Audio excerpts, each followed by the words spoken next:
It's day 3 of campaigning, and here in the parliamentary constituency of Petaling Jaya Utara, we will see battle between DAP's Tony Phua, who will be defending his seat as the incumbent, as well as social activist Hoong Ling, who will be representing Barisan Nasional.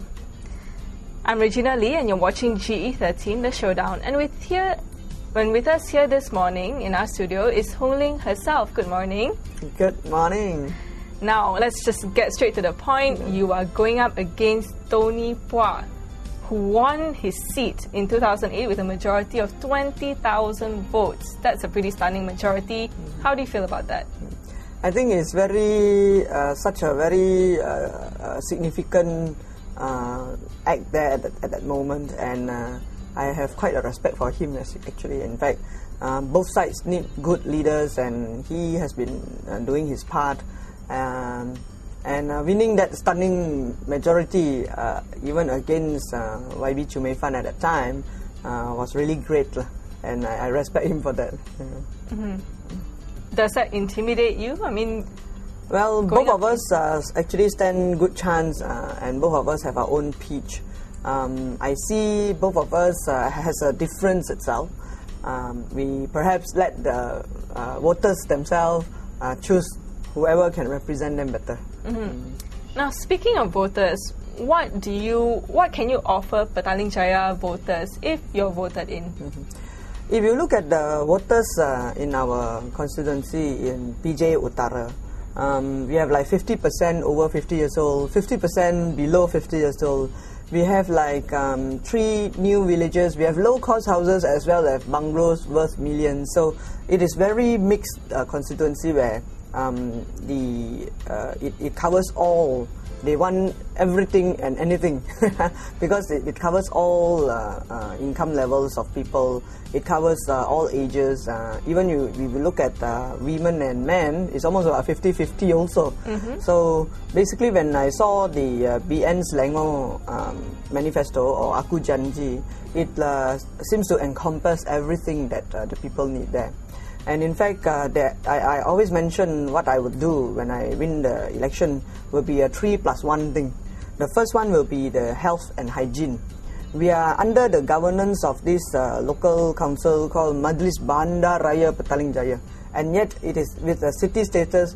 We can still see filthy rubbish every day in the morning, and it is not supposed to be. After so many years of independence, and it is getting worse. So we look at the hygiene and the health part of that.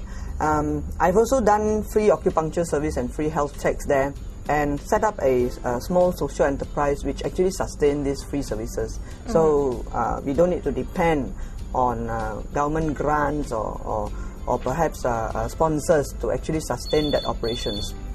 Now, the second one will be on crime and safety in this area. So the crime, I look at crime rate has increased, and I want people who actually goes out the street safely. Mm-hmm. I want them to go out the street safely, and of course safety in the area is also very important. We look at fire happening also. Almost like every month, I look at the papers, which is not supposed to happen. So educational programs should come in place to actually help in this safety level. Now the third one will be the urban poverty. A lot of people, you mean PJ Utara urban poverty? They are staying next to millionaires, but mm-hmm. low-cost houses. It's very common to see 7 to 11 people stuffed into one small apartment, a low-cost apartment. And the recent one I've seen 23 people staying in one apartment, which is a sad state, really a sad state.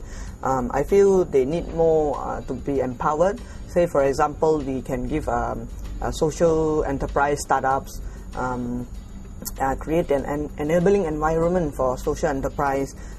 We can allow them, we can upgrade their children education so that they won't be in the vicious cycle of poverty again. So this is the 3. These are all the 3. And 3+1, I always say young people need a platform to voice out. If they do not have enough platform or opportunities to voice out and to take affirmative action towards a better nation, I think they will use other means and sources to do that. It is quite evident in the recent years. So when I win the parliament, actually I want to have a youth steering committee for PJU, where they will determine their budget for parliament. Like you see, even our PM has been doing it, roundtable discussion to discuss budget for the country. That will be the same mini one in PJU.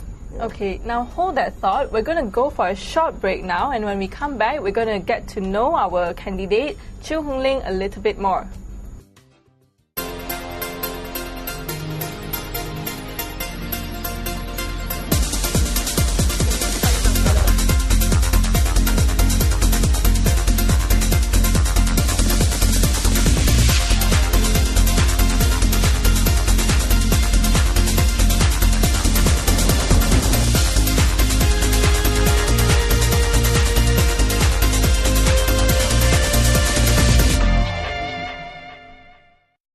Welcome back. We have just spoken to PJ Utara candidate Hoong Ling, who is a social activist, now a budding politician, as well as an organ donor. So, Hoong Ling, many of us might probably not know that you actually 3 years ago donated your liver, 60% of it, to a complete stranger after reading a forwarded email. Could you tell us why you did it and how you felt after that? In fact, organ donation is not new in my life. So when I received that email, I have been talking on organ donation for 16 years. So I thought it's about time I walk the talk. Although when we talk about organ donation, is to actually pledge your organs to donate them after death. But when I asked that question to the person in that email, I was asking, I thought they needed O blood, okay? So when I was asking, hey, I'm O positive blood, do you still need? And when they reply, oh, we still need, but it's not blood, it's liver. And I felt like it's very irresponsible of me, and it is not very Hoong Ling to say, oh, liver, I cannot do it. So I thought, why not? I asked myself, couldn't come up with a good answer, so why not?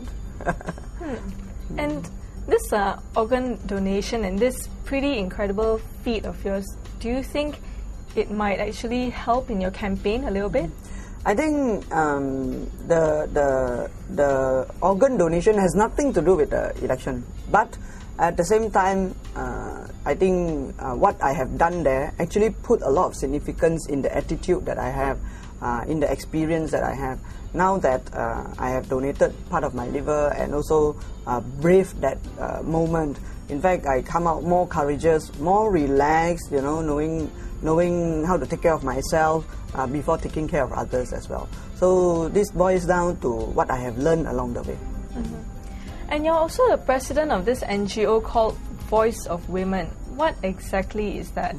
Well, Voice of Women, as the name goes, voices out for women. But I think because of the recent years being quite busy with campaigning and stuff, I've been a bad president for a moment.